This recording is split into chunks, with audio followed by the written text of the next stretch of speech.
কিছু বুঝতে পারছেন না, অথচ সবকিছু যেন ওলট পালট হয়ে যাচ্ছে। ভিতরে ভিতরে অস্থিরতা, চিন্তার ভারী ক্লান্তি, হয়তো অব্যক্ত একটা কষ্ট আপনার বুকের মাঝে বাসা বেঁধেছে, যেটা আপনি নিজেই হয়তো বোঝার চেষ্টা করছেন, কিন্তু পারছেন না। মনে হচ্ছে কিছু একটা ঘটতে চলেছে, একটা বড় পরিবর্তন, যেটা আপনার জীবনের মোড় ঘুরিয়ে দিতে পারে। এই অনুভূতি কি আপনাকে তাড়া করে বেড়াচ্ছে? মা শারদা সর্বদাই মানুষের মনস্তত্ত্ব ও আধ্যাত্মিক জীবনের গভীর সম্পর্ক নিয়ে কথা বলেছেন। তিনি বলতেন, মনের চঞ্চলতা শুধুমাত্র মানসিক অস্থিরতার ফল নয়, এটি একটি গভীর আধ্যাত্মিক সংকেত। মন যদি অস্থির হয়, বুঝতে হবে ঈশ্বরের প্রতি তোমার মনোনিবেশ কমে গেছে। ঈশ্বরের উপর পূর্ণ আস্থা রাখলে মন কখনোই অস্থির হয় না। শ্রী রামকৃষ্ণদেবের জীবন এবং শিক্ষা মনের গভীর রহস্য এবং আধ্যাত্মিকতার সাথে ওতপ্রোতভাবে জড়িত ছিল। তিনি বহুবার বলেছেন যে মনের চঞ্চলতা ও অস্থিরতা আসলে ঈশ্বরের আগাম বার্তারই প্রতিফলন। তিনি বলতেন, যখন মন অস্থির হয়ে ওঠে তখন বুঝতে হবে ঈশ্বরের কোনো সংকেত আছে। সেই সংকেত আমাদের বুঝতে হবে, তা না হলে আমরা অন্ধকারে পড়ে যাব। স্বামী সর্বপ্রিয়ানন্দজির বক্তব্যে মনের চঞ্চলতা এবং আধ্যাত্মিক সংকেত সম্পর্কে গভীর অন্তর্দৃষ্টি পাওয়া যায়। তিনি প্রায় আলোচনা করেন কিভাবে মনের চঞ্চলতা আমাদের জীবনের গুরুত্বপূর্ণ সংকেত হতে পারে, যা আমাদের আধ্যাত্মিক উন্নতির জন্য অত্যন্ত প্রয়োজনীয়। তার মতে মনের চঞ্চলতা তখনই সৃষ্টি হয় যখন আমাদের অন্তরে এক ধরনের গভীর অভাব অনুভূত হয়, যা আমরা প্রায় বুঝতে পারি না। মনের চঞ্চলতা আসলে এক ধরনের ডাক, যা আমাদের ভিতরে একটি শূন্যতা পূরণের জন্য আসে। অনেক সময় আমরা বুঝতে পারি না কেন আমাদের মন এমনভাবে চঞ্চল হয়ে ওঠে, কিন্তু ভিতরে ভিতরে একটা শূন্যতা, একটা ভয়, একটা অজানা আশঙ্কা যেন আমাদের গ্রাস করে। এটি কি শুধু মনের খেলা, নাকি সময় আমাদের জন্য কোনো সংকেত পাঠাচ্ছে? ভাবুন তো, যদি এই চঞ্চলতা, এই অস্থিরতা আসলে কোনো পরিবর্তনের পূর্বাভাস হয়, যদি এই অনুভূতি আপনাকে জানাতে চায় সামনে হয়তো এমন কিছু আসছে যা আপনার জীবনকে নতুন করে সাজিয়ে তুলবে বা ধ্বংস করবে। মা শারদা বলতেন, মন আসলে আমাদের অন্তরের দর্পণ। যখন মনের চঞ্চলতা বাড়ে, তখন তা আমাদের অন্তরের অসংলগ্নতার প্রতিফলন মাত্র। ঈশ্বর আমাদের প্রতিনিয়ত বিভিন্ন সংকেত পাঠান, যার মাধ্যমে তিনি আমাদের জীবনে সঠিক পথ প্রদর্শন করতে চান।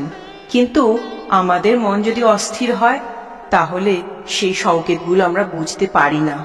শ্রী রামকৃষ্ণদেব বলতেন, মন যখন স্থির থাকে না, তখন বুঝতে হবে ঈশ্বরের উপর আমাদের আস্থা কমে গেছে। ঈশ্বরের উপর ভরসা করলেই মন শান্ত হয়। এর দ্বারা তিনি বোঝাতে চেয়েছেন, মনের চঞ্চলতা তখনই আসে যখন আমাদের ঈশ্বরের প্রতি বিশ্বাস ও ভক্তি দুর্বল হয়ে পড়ে। এই চঞ্চলতা আসলে ঈশ্বরের একটি বার্তা, যা আমাদের জানায় যে আমরা সঠিক পথে নেই। স্বামী সর্বপ্রিয়ানন্দজি মহারাজের মতে মনের চঞ্চলতা বা অস্থিরতা শুধুমাত্র মানসিক উদ্বেগ নয়, এটি ঈশ্বরের একটি সংকেত, যা আমাদের জীবনের কিছু গুরুত্বপূর্ণ পরিবর্তনের পূর্বাভাস দেয়। এই চঞ্চলতা আসলে আমাদের জীবন সম্পর্কে ঈশ্বরের একটি বিশেষ বার্তা, যা আমাদের অন্তরে পৌঁছে দেওয়া হয়। যখন আমরা মনের এই চঞ্চলতাকে বুঝতে চেষ্টা করি, তখন আমরা দেখতে পাই এটি আমাদের আরো গভীরে যাওয়ার আহ্বান জানায়, যেখানে ঈশ্বরের সাথে আমাদের সংযোগ আরো দৃঢ় হতে পারে। সময় কখনো কখনো আমাদের জীবনে এমন সংকেত পাঠায় যা আমরা অবহেলা করে ফেলি, কিন্তু আপনার মনের এই চঞ্চলতা হয়তো সেই সংকেত, যা আপনাকে প্রস্তুত করছে জীবনের নতুন অধ্যায়ের জন্য। হয়তো আপনি সেই পরিবর্তনের দ্বার প্রান্তে দাঁড়িয়ে আছেন, কিন্তু তা বোঝার ক্ষমতা আপনার নেই।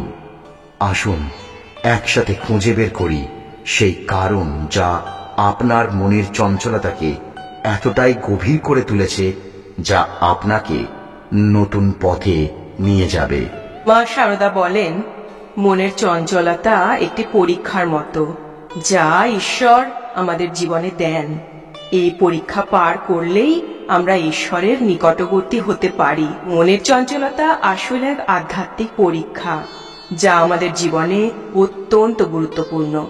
এই চঞ্চলতা আমাদের ঈশ্বরের কাছে আরো বেশি করে আত্মসমর্পণ করতে বাধ্য করে, যা আমাদের আত্মিক উন্নতির জন্য অত্যন্ত অপরিহার্য।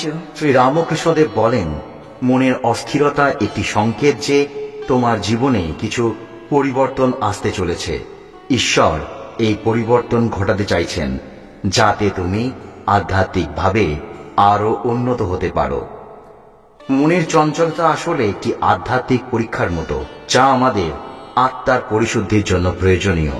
এই পরীক্ষার মধ্যে দিয়ে আমরা ঈশ্বরের আরো নিকটবর্তী হতে পারি যদি আমরা সেই সংকেতগুলো সঠিকভাবে বুঝতে পারি। স্বামী সর্বপ্রিয়ানন্দজি মহারাজ বলেন, মনের অস্থিরতা বা চঞ্চলতা যদি তোমাকে কষ্ট দেয় তবে জেনে রেখো এটি ঈশ্বরেরই ইচ্ছা যাতে তুমি তার কাছে ফিরে যাও। এর দ্বারা তিনি বোঝান যে মনের এই চঞ্চলতা আসলে ঈশ্বরেরই আহ্বান যা আমাদের আত্মার পরিশুদ্ধির জন্য প্রয়োজন। এই আহ্বান উপেক্ষা করলে আমরা আত্মিক উন্নতি থেকে বঞ্চিত হব। আমাদের সবারই জীবনে এমন কিছু মুহূর্ত আসে যখন সবকিছু অব্যক্ত থেকে যায়, কিন্তু সেই মুহূর্তগুলোই আমাদের জীবনের সবচেয়ে গুরুত্বপূর্ণ পরিবর্তনের সূচনা হতে পারে। তাই চলুন জানার চেষ্টা করি এই অস্থিরতার পিছনে কি লুকিয়ে আছে, একটি নতুন দিগন্তের সূচনা নাকি আমাদের ভিতরের অজানা ভয়। কখনো কখনো হঠাৎ করেই মনের মধ্যে একটা অস্থিরতা চঞ্চলতা সৃষ্টি হয়। অকারণেই যেন মনে হয় কিছু একটা ঠিক নেই। এই অস্থিরতা কি শুধুই মানসিক ক্লান্তি নাকি এর পেছনে লুকিয়ে আছে সময়ের কোনো অজানা ইঙ্গিত? হিন্দু ধর্মের প্রাচীন বিশ্বাসে বলা হয়, সময়ের আগমন বার্তা অনেক সময় আমাদের অন্তরেই প্রতিফলিত হয়, যা আমরা প্রায় উপেক্ষা করে যাই। বেদ উপনিষদে বলা হয়েছে, মন হচ্ছে আমাদের আত্মার দর্পণ যেখানে ভবিষ্যতের ছায়া পড়ে। যখন মনের চঞ্চলতা বেড়ে যায় তখন বুঝতে হবে যে ঈশ্বর হয়তো আমাদের কিছু জানাতে চাইছেন। এ যেন সেই মেঘের গর্জন যা আগত ঝড়ের পূর্বাভাস দেয়, কিন্তু আমরা কি সেই গর্জন শুনতে পাচ্ছি? প্রাচীন ঋষিরা বলতেন, সময় আমাদের জীবনে নীরবে কথা বলে, আমরা যদি সেই ভাষা বুঝতে পারি।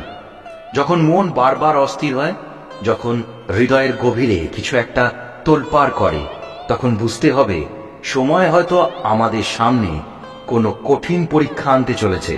হয়তো কোনো বড় পরিবর্তন, কোনো গুরুত্বপূর্ণ সিদ্ধান্তের মুখোমুখি হতে যাচ্ছি আমরা। মা শারদা বলতেন, যখন মনের মধ্যে এমন অস্থিরতা আসে তখন শান্তভাবে বসে ঈশ্বরের নাম স্মরণ করো, কারণ ঈশ্বর আমাদের ভিতর দিয়েই কথা বলেন। এই চঞ্চলতা আসলে ঈশ্বরেরই বার্তা যা সময়ের আগাম সংবাদবাহী হয়ে আমাদের কাছে পৌঁছায়। কিন্তু আমরা কি সেই বার্তা শুনতে পাচ্ছি নাকি দৈনন্দিন জীবনের কোলাহলে তা হারিয়ে যাচ্ছে? অনেক সময় মনের এই চঞ্চলতা আমাদের চোখে অশ্রু এনে দেয়। মনে হয় কেন এমন হচ্ছে, কেন এই অস্থিরতা? এই ব্যথা আসলে সময়েরই আগাম বার্তা যা ঈশ্বরের কাছে আত্মসমর্পণের মাধ্যমে শান্ত করা যায়। শ্রীরামকৃষ্ণদেব বলতেন, যখন মন অস্থির তখন বুঝতে হবে ঈশ্বরের কৃপা আমাদের কাছে আসছে। এই চঞ্চল মন কি আসলে ঈশ্বরের পক্ষ থেকে আমাদের জন্য একটি সুযোগ? সময়ের এই আগাম বার্তাকে সঠিকভাবে গ্রহণ করে আমরা কি আমাদের জীবনের পরিবর্তনের জন্য প্রস্তুত নিচ্ছি, নাকি সেই চঞ্চলতার আগুনে পুড়ে যাচ্ছি ধীরে ধীরে? ঈশ্বর আমাদের সঠিক পথ দেখাতে চান, কিন্তু আমাদের সেই ইঙ্গিতগুলোকে বুঝতে শিখতে হবে। একমাত্র ঈশ্বরের প্রতি পূর্ণ বিশ্বাসী এই চঞ্চলতা, অস্থিরতা, এই সময়ের আগাম বার্তাকে সঠিকভাবে বুঝতে সাহায্য করবে। আমাদের জীবনের প্রতিটি মুহূর্তেই হয়তো ঈশ্বর আমাদের কিছু বলতে চান, আমাদের জন্য কিছু পরিকল্পনা করে রেখেছেন। আমাদের দায়িত্ব হল সেই পরিকল্পনাকে সঠিকভাবে গ্রহণ করা, মনের চঞ্চলতা থেকে মুক্ত হয়ে ঈশ্বরের নির্দেশনা মেনে চলা। আজকে এটুকুই। আবার দেখা হবে পরবর্তী ভিডিওতে। নমস্কার।